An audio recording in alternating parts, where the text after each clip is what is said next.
So I want to do something a little bit different today. By the time you watch this segment, I'll be out of the studio. I'm on my way to Austin to be on Joe Rogan's podcast. And I was inspired by the Crystal Kyle and Friends podcast when we spoke to Pete Davis. Pete Davis wrote this book called Dedicated. I sort of describe him as the Jordan Peterson of the left. Now, I've been saying for a long time, I think that what Jordan Peterson did, despite the fact that his politics are atrocious, when it comes to psychology stuff and when it comes to life coaching and almost like modern-day self-help guru stuff, I think he did help a lot of people. Now, of course, there's a massive irony in the fact that he helped a lot of people, but his own personal life is a complete mess. You know, one of his rules was like, clean your room, and then there's countless memes of him talking, and behind him is the world's most dirty room. So we could rip that apart all day long, but point is, you can't deny that he amassed a colossal following, and I think it makes sense to look at that seriously, to try to figure out how he became as big and popular as he is, and to do that in a way that's serious and not just dismissive and mocking all of his followers as if they're idiots or whatever. And you guys know I was just as much, if not more, into psychology originally than I was into politics. So doing the Crystal Kyle and Friends episode with Pete Davis really reminded me that with this platform I have, there's other really important things I could talk about aside from politics. There's stuff that's more pertinent to individuals as opposed to the collective. And so I'm inspired by that conversation we had with Pete Davis on Crystal Kyle and Friends. By the way, go check that out. Go check that out. And I want to talk about what I think, in my opinion, is the key to happiness, or dare I say the secret to happiness. So this is actually, funny enough, also inspired by a conversation that I had when I was high as balls. So I recently got back into weed a little bit. Everybody knows my story. I talked about it a million times that I used to get paranoid all the time when I smoked weed.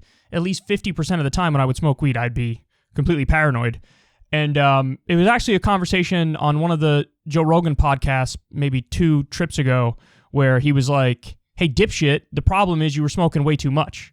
So I'm this idiot high school kid or college kid, and I'm smoking like half a blunt to the face, and I'm just absolutely ripped. And I'm paranoid, I'm on Neptune, I don't know what's going on. And like, so I thought I didn't like weed. Well, it turns out when I just take like 2 or 3 hits of weed, it's a lovely high. And, you know, it makes me a little more introspective. It makes me think about things in a different way.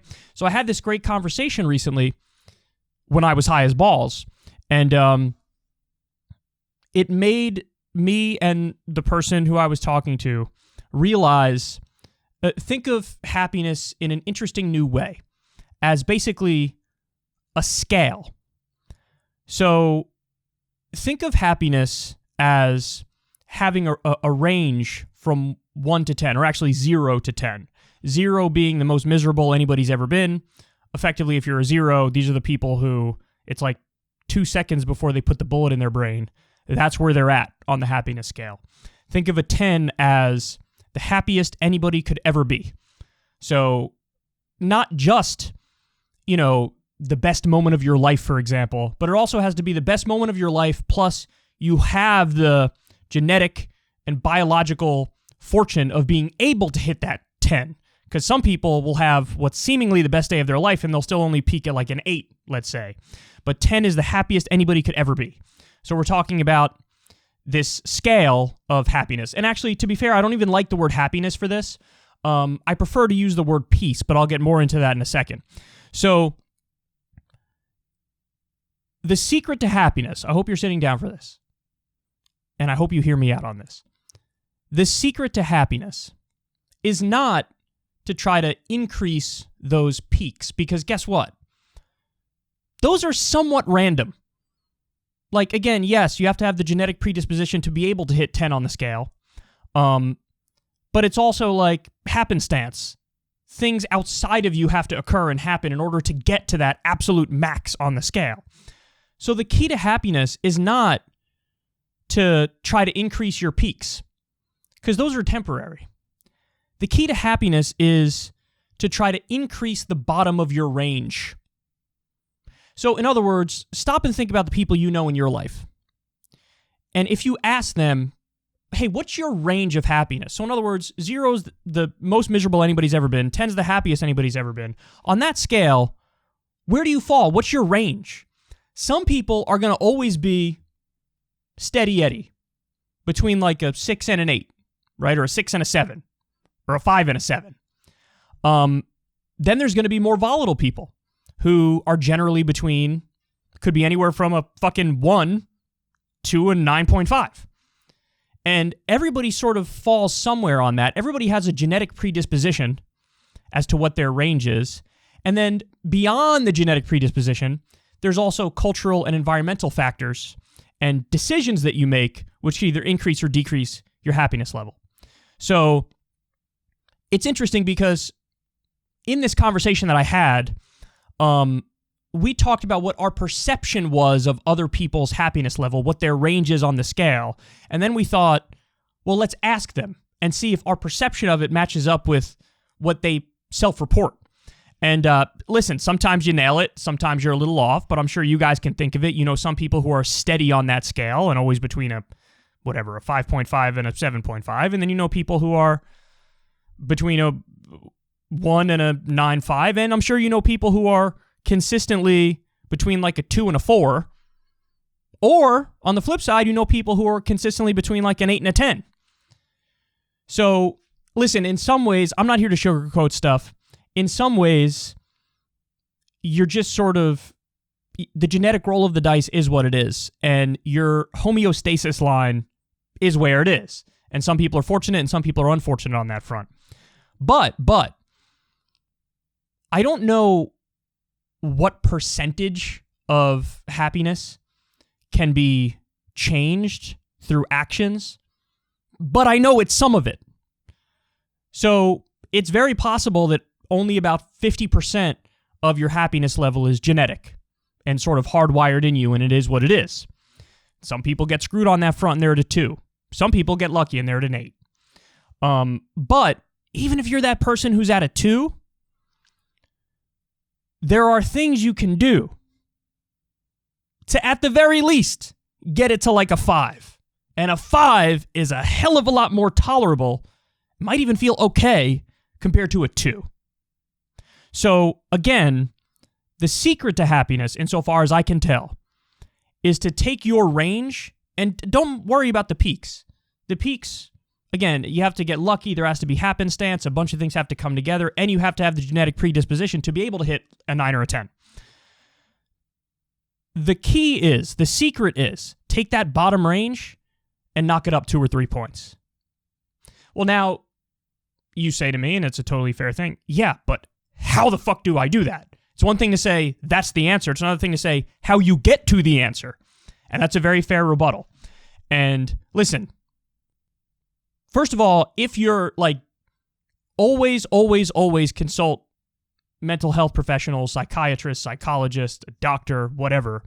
If you feel like you're depressed or you're anxious or you need medicine, you feel like something is chemically off, for sure. I'm not an expert, okay? So I'm telling you, put what they say front and center. But in my life, the things that have worked to increase that bottom range, very simple. 2 words: meaning and purpose. Meaning and purpose. And that meaning or purpose can come in any way, shape, or form. And again, I discussed this a little bit on the podcast with Pete Davis, talking about his wonderful book. You need to feel like the thing that brings you meaning and purpose, even though it's subjective, the thing that brings you meaning and purpose, it needs to feel objectively subjective. So in other words, to you, it's the answer. And you kind of know it's the answer. But it gets a little bit complicated and messy and difficult because some people, again, are just lucky in that when they find the thing that gives them meaning and purpose, they know that's the thing that gives me meaning and purpose. And other people don't know. And so until you do the dedication, until you spend the time, you don't realize that this is the thing that gets you up out of bed in the morning and makes you incredibly dedicated and committed and happy and makes it feel like everything is worth it. There's a great Nietzsche quote. I'm going to butcher it now, but I'm paraphrasing here, but it goes something along the lines of, he who has a why to live for can bear any how. Or is it he who has a how? Yeah, no, he who has a why to live for can bear any how. So as long as you know why you're living, the how is irrelevant. You can be living in the worst conditions possible, but if there's a reason at the core of it, then you say, well, this is all worth it, even though it's incredibly difficult and there are giant ups and downs and it requires so much effort. If you really feel like you're on the proper path, you think it's worth it. So when I say you need to find meaning and purpose, again, I'm a hardliner that everybody needs to have meaning and purpose. And I mean everybody needs to have it. But I'm the exact opposite of a hardliner when it comes to what that meaning and purpose is. You know, it might be you have a hobby. You're a swimmer. You're a competitive swimmer. And you want to do that. And you want to become the best in the world at it. Or you want to become the best in your county at it. Could be that. You could be a sneakerhead and you collect sneakers. You could be obsessed with gaming and it's Pokemon. You could be, obsessed with helping other people, and so you dedicate time to go feed people at the soup kitchen. It could be a political cause that you're directly involved in, a specific issue. It could be being a union leader. And usually what happens when you have meaning and purpose, not only does it give you the individual fulfillment, it also gives you the community fulfillment. So you get to scratch 2 itches in one shot. You know, it's how do I fulfill myself, but also how do I make connections that last and are rock solid? And usually when you're on the right path and you have your meaning and purpose, you'll naturally click with the people who have found a similar path. And again, it could be a hobby, it could be a job, it could be something else entirely. But you need to have meaning and purpose. And if you're one of the people who's unlucky enough to not just know when you found the thing, here's my advice. Pick the thing that you think might be it and give it your all for 6 months or a year. Give it everything you got. And then you might find, after that 6 months or a year, all of a sudden, any like sort of existential questions of like dread or why are we alive or what's this all about, they just sort of go away. And there's another great quote, I forget who came up with this one, but happiness is never stopping to think if you are. And if you totally get lost in an activity, that's what happens as a result of it. You never stop to think of all these existential questions, and you're not filled with dread, you're not filled with all these doubts. You're just sort of in the moment and living. And that's the best thing you could ask for. So I said earlier on, I don't even like to talk about this in terms of happiness. I prefer to use the word peace because you'll know you're on the right path when your default setting, your homeostasis level, is just at peace. Just at peace. So I just want to let everybody know, I'm firmly of the belief that 99% or maybe even over 99% of people can get to a place if they find the meaning and purpose and if they lift the bottom of that range where they're okay. So even if you're somebody who feels like you're naturally at a 2 or a 1 and you feel like your range is between a 1 and a 4, well, what if I told you I could get the bottom of that range to 4 and maybe increase your peak to a 6? You'd love that, wouldn't you? And 4 would feel fucking phenomenal compared to a 1. So there's hope. I never want anybody to feel like, what's the point? This is all stupid. Why are we living? I feel aimless. I just think that's fundamentally not true. Because as human beings, we're wired to kind of be busybodies and always be active and always be involved in something. And so if you're living in a way that coincides with your own nature, you're going to feel okay. You're going to be at peace.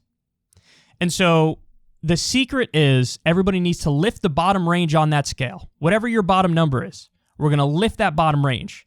The highs are what they are. Maybe you're an unlucky person and the highest you could get on that is a 6.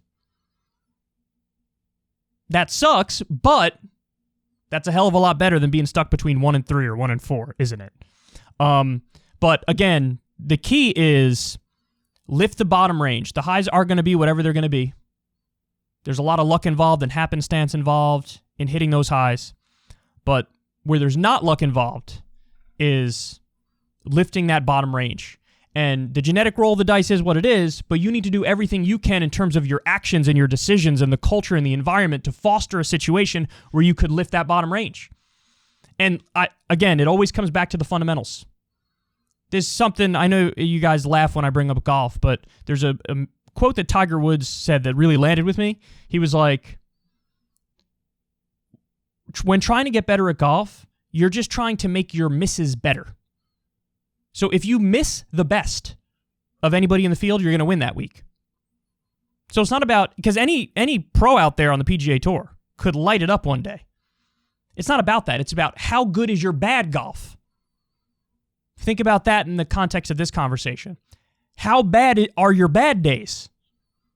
If you lift that bottom range and your bad days aren't that bad, you sort of found the key, didn't you?